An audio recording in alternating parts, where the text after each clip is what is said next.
Friends ನಮಸ್ಕಾರ ರೀ.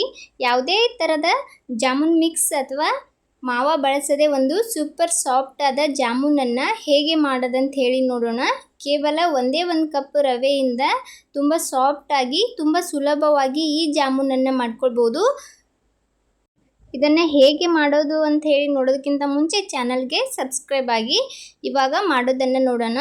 ಮೊದಲಿಗೆ ನಾನು ಪಾಕ ಮಾಡ್ತಾ ಇದ್ದೀನಿ. ಪಾಕ ಮಾಡಲಿಕ್ಕೆ 1 ಕಪ್ ಸಕ್ಕರೆ ಹಾಕ್ಕೊಂಡು 1 ಕಪ್ ಸಕ್ಕರೆಗೆ 2 ಕಪ್ನಷ್ಟು ನೀರನ್ನು ಆ್ಯಡ್ ಮಾಡ್ಕೊಂಡಿದ್ದೀನಿ. ಯಾವ ಕಪ್ಪಿಂದ ಸಕ್ಕರೆ ತೊಗೊಳ್ತೀವೋ ಅದೇ ಕಪ್ಪಿನಿಂದ 2 ಕಪ್ನಷ್ಟು ನೀರನ್ನು ಹಾಕ್ಕೊಂಡಿದ್ದೀನಿ. 1 ಕಪ್ ಸಕ್ಕರೆ ಹಾಗೆ 2 ಕಪ್ ನೀರನ್ನು ಹಾಕ್ಕೊಂಡು ಗ್ಯಾಸ್ನ ಹೈ ಫ್ಲೇಮಲ್ಲಿ ಇಟ್ಕೊಂಡು ಮೊದಲಿಗೆ ಸಕ್ಕರೆ ಕರಗೋವರೆಗೂ ಅದನ್ನು ಈ ಥರ ಚೆನ್ನಾಗಿ ಮಿಕ್ಸ್ ಮಾಡ್ಕೊಳ್ಳಿ. ಸಕ್ಕರೆ ಚೆನ್ನಾಗಿ ಕರಗಿದ ನಂತರ ನಾನಿಲ್ಲಿ ಒಂದು ಸ್ವಲ್ಪ ಕೇಸರಿಯನ್ನು ಹಾಕ್ಕೊಂಡಿದ್ದೀನಿ. ಇದು ಆಪ್ಷನಲ್, ಇದ್ದರೆ ಹಾಕ್ಕೊಳ್ಳಿ, ಇಲ್ಲ ಅಂದರೆ ಕೂಡ ನಡೆಯುತ್ತೆ. ಸಕ್ಕರೆ ಇವಾಗ ನೋಡಿ ಚೆನ್ನಾಗಿ ಕರಗಿದೆ. ಸಕ್ಕರೆ ಕರಗಿದ ನಂತರ ಗ್ಯಾಸನ್ನು ಹೈ ಫ್ಲೇಮಲ್ಲಿ ಇಟ್ಕೊಂಡು ಕೇವಲ ಒಂದು 2 ನಿಮಿಷ ಇದನ್ನು ಚೆನ್ನಾಗಿ ಕುದಿಸ್ಕೊಳ್ಳಿ. 2 ನಿಮಿಷದವರೆಗೂ ಇದನ್ನು ಚೆನ್ನಾಗಿ ಕುದಲಿಕ್ಕೆ ಬಿಡಬೇಕು. 2 ನಿಮಿಷ ಸಾಕ್ರಿ, ಪಾಕ ರೆಡಿ ಆಗ್ತದೆ. ಚೆನ್ನಾಗಿ ಕುದ್ದ ನಂತರ ಲಾಸ್ಟಲ್ಲಿ ಒಂದು ಸ್ವಲ್ಪ ಏಲಕ್ಕಿನ ಹಾಕ್ಕೊಂಡಿದ್ದೀನಿ. ನಾನಿಲ್ಲಿ ಒಂದು ಏಲಕ್ಕಿನ ಕುಟ್ಟಿ ಪುಡಿ ಮಾಡಿ ಸೇರಿಸ್ಕೊಂಡಿದ್ದೀನಿ. ಇವಾಗ ಪಾಕ ರೆಡಿಯಾಗಿದೆ. ಗ್ಯಾಸನ್ನು ಆಫ್ ಮಾಡಿಕೊಂಡು ಇದನ್ನು ಸೈಡಲ್ಲಿ ಇಟ್ಕೊಳ್ಳೋಣ.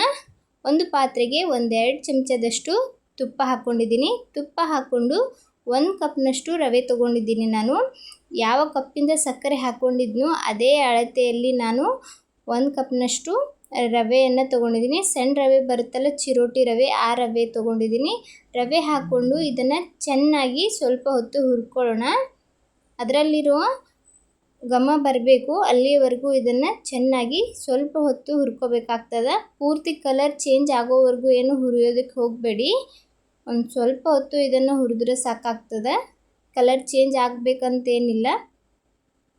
ಇವಾಗ ಇದನ್ನು ಚೆನ್ನಾಗಿ ಹುರ್ಕೊಂಡ ನಂತರ ಇದಕ್ಕೇ 1-2 ಕಪ್ನಷ್ಟು ಹಾಲನ್ನು ಸೇರಿಸ್ಬೇಕಾಗ್ತದೆ. ಇದು ಸಣ್ಣ ರವೆ ಇರೋದ್ರಿಂದ ಹಾಲನ್ನು ಹಾಕುವಾಗ ಚೆನ್ನಾಗಿ ಇದನ್ನು ಮಿಕ್ಸ್ ಮಾಡ್ಕೊಳ್ಳಿ, ಇಲ್ಲಾಂದರೆ ಗಂಟಾಗಿಬಿಡುತ್ತೆ. ನಾನಿಲ್ಲಿ 2 ಕಪ್ನಷ್ಟು ಹಾಲನ್ನು ಹಾಕ್ಕೊಂಡಿದ್ದೀನಿ. 2 ಕಪ್ನಷ್ಟು ಹಾಲನ್ನು ಹಾಕ್ಕೊಂಡು ಇದನ್ನು ಕೈ ಬಿಡದೆ ಚೆನ್ನಾಗಿ ಈ ಥರ ಮಿಕ್ಸ್ ಮಾಡ್ಕೊಳ್ಳಿ. ಯಾವುದೇ ಗಂಟು ಇರದ ಹಾಗೆ ಇದನ್ನು ಈ ಥರ ಚೆನ್ನಾಗಿ ಮಿಕ್ಸ್ ಮಾಡ್ಕೋಬೇಕಾಗ್ತದೆ. ಹಾಲನ್ನು ಸ್ವಲ್ಪ ಸ್ವಲ್ಪ ಹಾಕ್ಕೊಂಡು ಒಂದು ಕೈಯಿಂದ ಇದನ್ನು ಚೆನ್ನಾಗಿ ಮಿಕ್ಸ್ ಮಾಡ್ಕೊಳ್ಳಿ. ಇವಾಗ ಗ್ಯಾಸನ್ನು ಆಫ್ ಮಾಡಬೇಕು. ಇದು ಪೂರ್ತಿ ಉದುರಾಗೋವರೆಗೂ ಬಿಡಬೇಡಿ. ಒಂದು ಸ್ವಲ್ಪ ಹಸಿ ಇರುವಾಗಲೇ ಗ್ಯಾಸನ್ನು ಆಫ್ ಮಾಡಿ. ಇವಾಗ ಒಂದು ದೊಡ್ಡ ಪಾತ್ರೆಗೆ ಇದನ್ನು ಹಾಕ್ಕೊಂಡಿದ್ದೀನಿ. ಒಂದು ಸ್ವಲ್ಪ ಆರಿದ ತಕ್ಷಣ ಇದನ್ನು ಚೆನ್ನಾಗಿ ಮಿದ್ಕೋಬೇಕಾಗ್ತದೆ. ಪೂರ್ತಿ ತಣ್ಣಗಾಗಕ್ಕೆ ಬಿಡಕ್ಕೆ ಹೋಗಬೇಡಿ. ಒಂದು ಸ್ವಲ್ಪ ಬೆಚ್ಚಗಿರ್ತದಲ್ಲ ಅವಾಗೆ ಇದನ್ನು ಚೆನ್ನಾಗಿ ನಾದ್ಕೋಬೇಕಾಗ್ತದೆ. ಈ ಥರ ಚೆನ್ನಾಗಿ ಪ್ರೆಸ್ ಹಾಕೋತಾ ಇದನ್ನು ಚೆನ್ನಾಗಿ ನಾದ್ಕೊಳ್ಳೋಣ. ನಾನಿಲ್ಲಿ ಒಂದು 3 ಚಮಚದಷ್ಟು ಹಾಲಿನ ಪುಡಿಯನ್ನು ಹಾಕ್ಕೊಂಡಿದ್ದೀನಿ. ನಿಮ್ಮ ಹತ್ರ ಇದ್ದರೆ ಹಾಕ್ಕೊಳ್ಳಿ, ಇಲ್ಲಾಂದರೂ ಕೂಡ ನಡೆಯುತ್ತೆ. ಈ ಥರ ಹಾಲಿನ ಪೌಡ್ರ್ ಹಾಕೋದ್ರಿಂದ ತುಂಬ ಚೆನ್ನಾಗಿ ಜಾಮೂನು ಬರುತ್ತೆ. ಜಾಮೂನ್ ಮಿಕ್ಸಿಂದ ಹೇಗೆ ಮಾಡ್ತೀವೋ ಅದೇ ಥರ ಸ್ವಲ್ಪ ಟೇಸ್ಟ್ ಕೂಡ ಬರುತ್ತೆ. ಅದಕ್ಕೋಸ್ಕರ ನಾನು ಹಾಲಿನ ಪೌಡ್ರನ್ನ ಹಾಕ್ಕೊಂಡು ಈ ಥರ ಚೆನ್ನಾಗಿ ಮಿದ್ಕೊಂಡಿದ್ದೀನಿ. ನೋಡ್ಬೋದು ಎಷ್ಟು ಸಾಫ್ಟಾಗಿ ರವೆ ಹಿಟ್ಟನ್ನು ರೆಡಿ ಮಾಡ್ಕೊಂಡಿವಿ ಅಂಥೇಳಿ. ಲಾಸ್ಟಲ್ಲಿ 1 ಚಮಚ ತುಪ್ಪನ್ನು ಈ ಥರ ಮೇಲ್ಗಡೆ ಸವರ್ಕೊಳ್ಳೋಣ. ಇದನ್ನು ಒಣಗೋದಕ್ಕೆ ಬಿಡಬಾರ್ದು. ಅದಕ್ಕೋಸ್ಕರ ನಾನು ಒಂದು ಸ್ವಲ್ಪ ತುಪ್ಪ ಹಚ್ಕೊಂಡು ಮೇಲ್ಗಡೆ ಒಂದು ಮುಚ್ಚಳ ಮುಚ್ಚಿಬಿಟ್ಟು ಇದನ್ನು ಒಂದು 5 ನಿಮಿಷ ಬಿಟ್ಟಿದ್ದೀನಿ. ನೋಡ್ಬೋದು 5 ನಿಮಿಷ ಆದ ನಂತರ ಹಿಟ್ಟು ತುಂಬ ಸಾಫ್ಟ್ ಆಗಿತ್ತು. ಇನ್ನೊಂದು ಸ್ವಲ್ಪ ಹೊತ್ತು ನಾದ್ಕೊಂಡು ನಮಗೆ ಯಾವ ಸೈಜಲ್ಲಿ ಜಾಮೂನ್ ಬೇಕು ನೋಡಿಕೊಂಡು ಅದಕ್ಕಿಂತ ಚಿಕ್ಕ ಉಂಡೆಗಳಾಗಿ ಮಾಡ್ಕೊಳ್ಳಿ.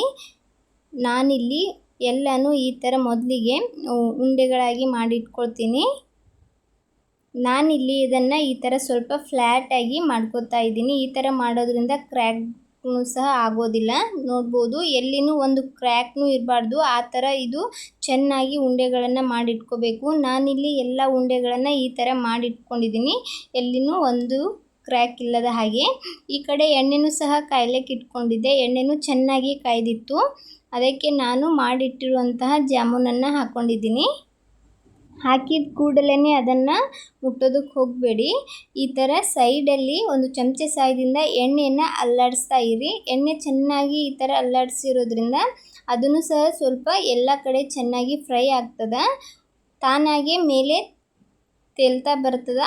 ಆ ಟೈಮ್ದಾಗ ಅದನ್ನು ಹಿಂದೆ ಮುಂದೆ ಮಾಡಿ ಎರಡೂ ಬದಿಯಲ್ಲಿ ಚೆನ್ನಾಗಿ ಫ್ರೈ ಮಾಡ್ಕೋಬೇಕು. ಚೆನ್ನಾಗಿ ಗೋಲ್ಡನ್ ಬ್ರೌನ್ ಕಲರ್ ಬರೋವರೆಗೂ ಅದನ್ನು ಫ್ರೈ ಮಾಡಬೇಕಾಗ್ತದೆ. ನೋಡ್ಬೋದು ಇವಾಗ ಸ್ವಲ್ಪ ಸ್ವಲ್ಪ ಕಲರ್ ಬರ್ತಾ ಇದೆ.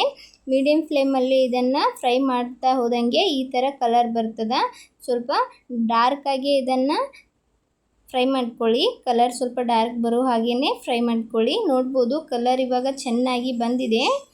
ಈ ಥರ ಕಲರ್ ಬಂದಾಗ ಅದನ್ನು ಎಣ್ಣೆಯಿಂದ ತೆಗೆದು ಚೆನ್ನಾಗಿ ಎಣ್ಣೆ ಜಾನ್ಸ್ಕೊಳ್ಳೋಣ.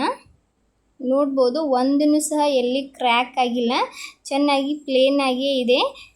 ನಾನು ಮಾಡಿರೋ ಉಂಡೆಗಳಿಗಿಂತ ಒಂದು ಸ್ವಲ್ಪ ದೊಡ್ಡದಾಗಿದೆ. ನಂತರ ನಾವು ರೆಡಿ ಮಾಡಿರುವಂಥ ಪಾಕಕ್ಕೆ ಇದನ್ನು ಹಾಕ್ತಾಯಿದ್ದೀನಿ. ಸ್ವಲ್ಪ ಬಿಸಿಯಾಗಿರೋ ಪಾಕಕ್ಕೆ ಹಾಕ್ಕೊಳ್ಳಿ. ಬೆಚ್ಚಗಿರ್ತದಲ್ಲ ಆ ಪಾಕಕ್ಕೆ ಇದನ್ನು ಹಾಕ್ಕೊಳ್ಳಿ. ಮತ್ತು ಉಳಿದಿರುವಂತಹ ಎಲ್ಲನೂ ಎಣ್ಣೆಗೆ ಹಾಕ್ಕೊಂಡು ಅದನ್ನು ಸಹ ಈ ಥರ ಚೆನ್ನಾಗಿ ಕಲರ್ ಬರೋವರೆಗೂ ಫ್ರೈ ಮಾಡ್ಕೊಳ್ಳೋಣ. ಫ್ರೈ ಆದ ನಂತರ ಅದನ್ನು ಸಹ ಈ ಪಾಕಕ್ಕೆ ಹಾಕ್ಕೊಂಡಿದ್ದೀನಿ. ನೋಡ್ಬೋದು ನಾನು ಮೊದಲಿಗೆ ಹಾಕಿರುವಂಥ ಜಾಮೂನ್ ಕೂಡ ಸ್ವಲ್ಪ ಸೈಜಲ್ಲಿ ದೊಡ್ಡದಾಗಿದೆ. ಅದಕ್ಕೆ ಹೇಳಿದ್ದು ಮೊದಲೇ ನಾವು ಸ್ವಲ್ಪ ಚಿಕ್ಕದಾಗಿ ಉಂಡೆಗಳನ್ನು ಮಾಡಿಟ್ಕೋಬೇಕಾಗ್ತದೆ. ಫ್ರೈ ಮಾಡಿದ ತಕ್ಷಣ ಒಂದು ಸ್ವಲ್ಪ ದೊಡ್ಡದಾಗುತ್ತೆ. ನಂತರ ಈ ಥರ ಪಾಕಕ್ಕೆ ಹಾಕಿದ ತಕ್ಷಣ ಮತ್ತೆ ಸ್ವಲ್ಪ ಆ ಉಂಡೆಗಳು ದೊಡ್ಡದಾಗ್ತದೆ. ನೋಡ್ಬೋದು ಜಾಮೂನ್ ಸೈಜ್ ನಾವು ಮಾಡಿದಾಗ ಎಷ್ಟಿತ್ತು, ಇವಾಗ ಯಾವ ಥರ ಆಗಿದೆ ಅಂಥೇಳಿ. ಸ್ವಲ್ಪ ಬೆಚ್ಚಗಿರುವ ಪಾಕಕ್ಕೆ ಬಿಸಿಯಾದ ಜಾಮೂನನ್ನು ಹಾಕಿ ಒಂದು 2-3 ಗಂಟೆ ಇದನ್ನು ಹಾಗೆ ಬಿಟ್ಟಿದ್ದೆ. ಇವಾಗ ನೋಡ್ಬೋದು ಪಾಕ ಎಲ್ಲ ಎಷ್ಟು ಚೆನ್ನಾಗಿ ಹೀರ್ಕೊಂಡಾವ ಜಾಮೂನ್ ಅಂಥೇಳಿ. ಇವಾಗ ಜಾಮೂನನ್ನು ಒಂದು ಬೌಲ್ಗೆ ಸರ್ವ್ ಮಾಡ್ಕೋತಾ ಇದ್ದೀನಿ.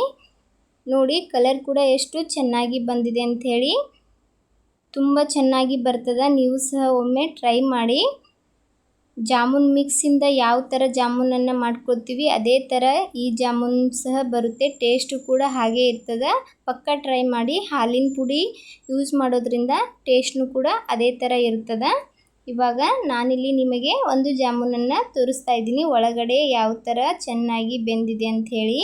ಪಾಕ ಕೂಡ ಚೆನ್ನಾಗಿ ಹೀರ್ಕೊಂಡಿದೆ. ನೋಡಿದ್ರಲ್ಲ ಎಷ್ಟು ಸಾಫ್ಟ್ ಆದಂಥ ಜಾಮೂನನ್ನು ನಾವು ರವೆಯಿಂದ ಮಾಡ್ಕೊಳ್ಬೋದು ಅಂಥೇಳಿ. ನೀವು ಸಹ ಒಮ್ಮೆ ಮಾಡಿಬಿಟ್ಟು ಹೇಗಾಗಿತ್ತಂತ ಹೇಳಿ ಕಮೆಂಟ್ ಮಾಡೋದು ಮರಿಬೇಡಿ. ಈ ರೆಸಿಪಿ ನಿಮಗೆ ಇಷ್ಟ ಆಗಿದ್ರೆ ಒಂದು ಲೈಕ್ ಕೊಡಿ. ಇದೇ ಥರದ ಇನ್ನಷ್ಟು ರೆಸಿಪಿಗೋಸ್ಕರ ರಮ್ಯಾ ಮನೆ ಅಡುಗೆ ಚಾನಲನ್ನು ಸಬ್ಸ್ಕ್ರೈಬ್ ಮಾಡೋದು ಮರಿಬೇಡಿ. ಇನ್ನೂವರೆಗೂ ಯಾರೆಲ್ಲ ಚಾನಲ್ಗೆ ಸಬ್ಸ್ಕ್ರೈಬ್ ಆಗದೆ ವಿಡಿಯೋ ನೋಡ್ತಾ ಇದ್ದೀರಾ ಚಾನಲ್ಗೆ ಸಬ್ಸ್ಕ್ರೈಬ್ ಆಗಿ. Thanks for watching video.